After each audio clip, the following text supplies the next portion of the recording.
Welcome back to the Journey to Leadership podcast. Leadership and management insights to engage, educate, and empower. The aim of this podcast is to provide leaders at all levels of organizations with the tactics and techniques to dramatically increase effectiveness, productivity, and results in their business. I am Corey Atkinson, your leadership and performance coach, head of learning and development at CSPN. And since these podcasts are for all of you, my listeners, I'd love to get your thoughts.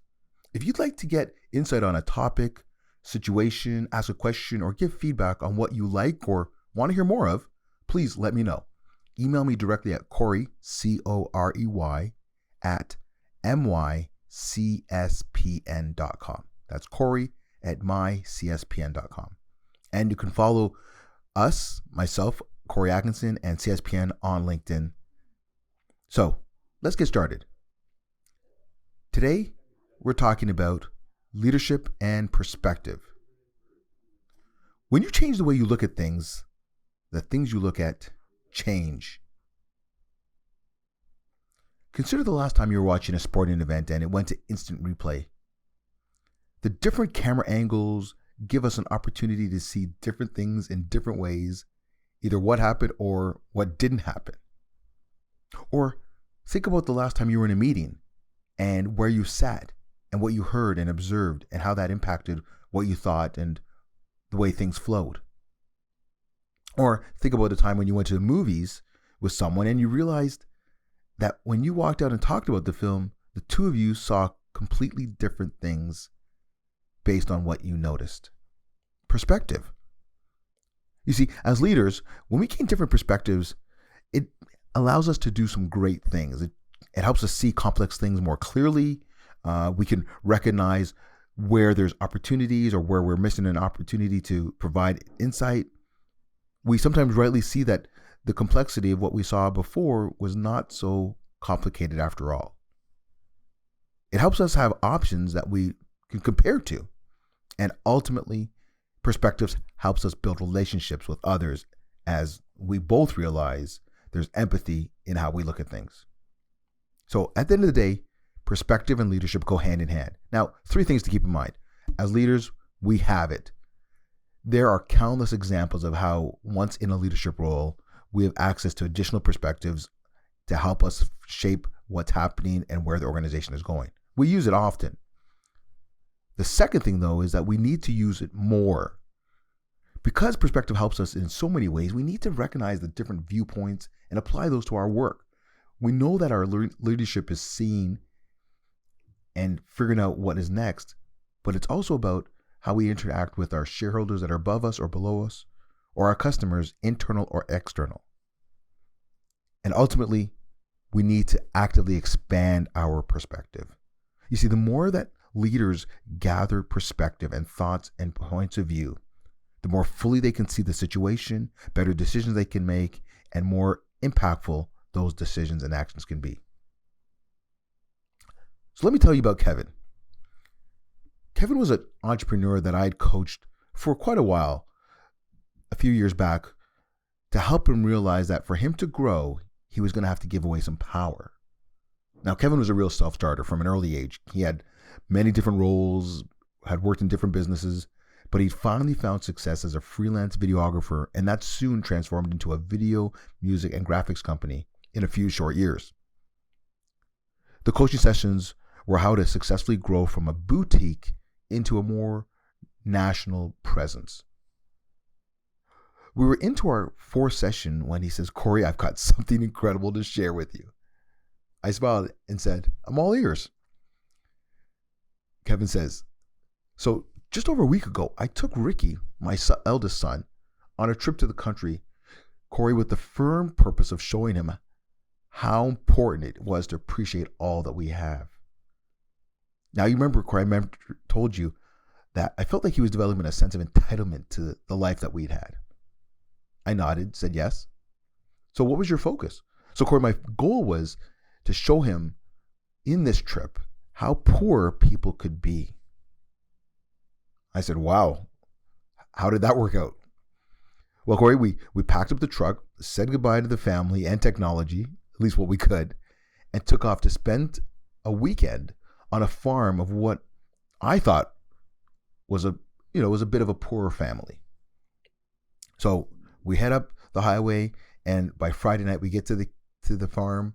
We meet the family, we pitch our tents, and we create a campfire. The family comes out and helps us create a campfire. And that was a first for both of us. And we talked with the farmer about life in the country. Saturday, Corey, we get up, the family makes us a huge breakfast, and then we help them around the farm. But what was most interesting was that we got to meet their neighbors who would just drop in from time to time throughout the day. On Sunday, the farmer took us to his favorite fishing spot. He woke us up at like 6 a.m. and we drove past his property down to a river that ran past his property. And Ricky and myself spent most of the morning trolling the river, fly fishing, and just talking. By 11 a.m., it was time to head back to the farm, so we helped the family make lunch with what we'd caught. But the whole time, Corey, I'm wondering, does Ricky see this? Does he see how poor people can be? I said, so what happened? So, Corey, we're going home now. It's around 6 o'clock. We've said goodbye to the farmer and his family, and we're driving home. And Ricky's not saying anything. He's just looking out his window. So after about 50 minutes of silence, I finally break down and say, so, how was the trip? How did you like it? He looks at me and says, it was pretty good, Dad. I'm quiet to see if he'll add anything. And then I cautiously say, did you see how poor people can be? Oh, yeah, Ricky says, and he looks back out his window. So now I'm really getting upset, Corey. He's not connecting at all with me. So I pull over and I tap him on the shoulder and I say, Ricky, what did you learn from this trip?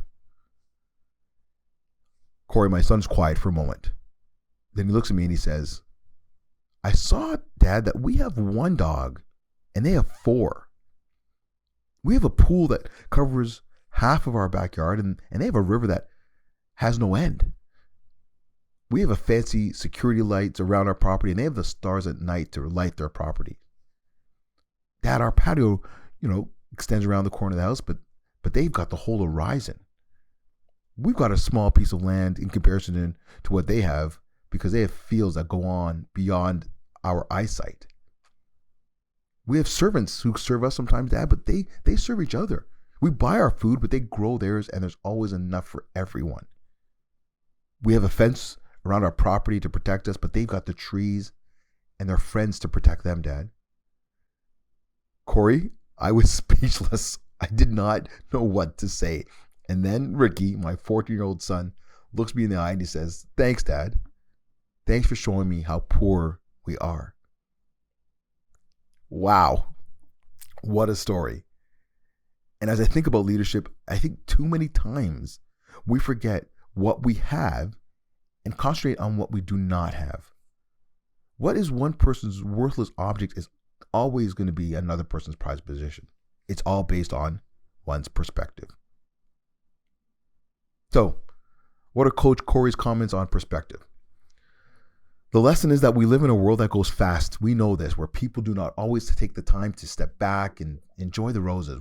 When going fast, leaders especially can sometimes confuse their perspective with reality and have difficulty truly understanding the point of view of others. So as you think about this story today, there's 3 questions I want to ask you to think about and talk about within your teams.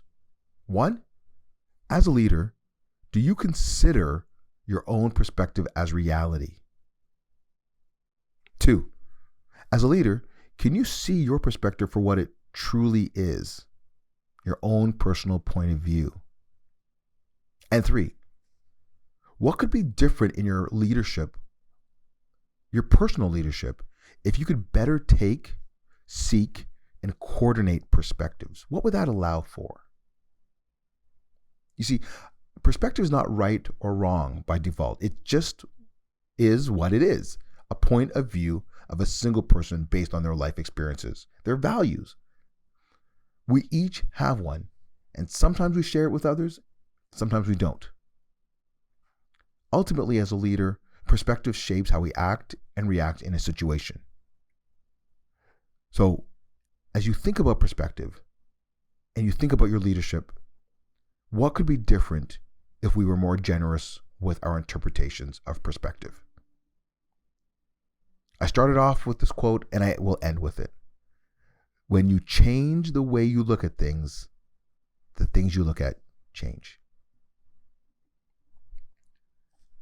Well, that's the podcast for this session, everyone. Hopefully you enjoyed it. Please connect with me through our website, mycspn.com. You will find information about our customizable learning and development options, consulting, upcoming events, and client success stories. All of our podcasts are on our archives page, so please go there to see what else we've been talking about. As well, you can reach out to me on LinkedIn or email me directly at Corey, Corey, at mycspn.com. I love getting your thoughts, your comments, and your questions. Because community is key to our journey to leadership in life, I've got a great offer for you, the listeners. When you post a positive review of the podcast, I will send you my CSPN Gotta See This reading list. It's a collection of books, articles, blogs, infographics, and more that my clients and I have found extremely helpful for maximizing leadership, implementing management strategies, delivering memorable experiences for clients and customers. So please, post your review, send us your feedback, and I'll send that list immediately. Once again, this is Corey Atkinson at myCSPN, the Leadership and Performance Coach. Hope you really enjoy listening and looking forward to seeing you on your journey to leadership. Have a fabulous day.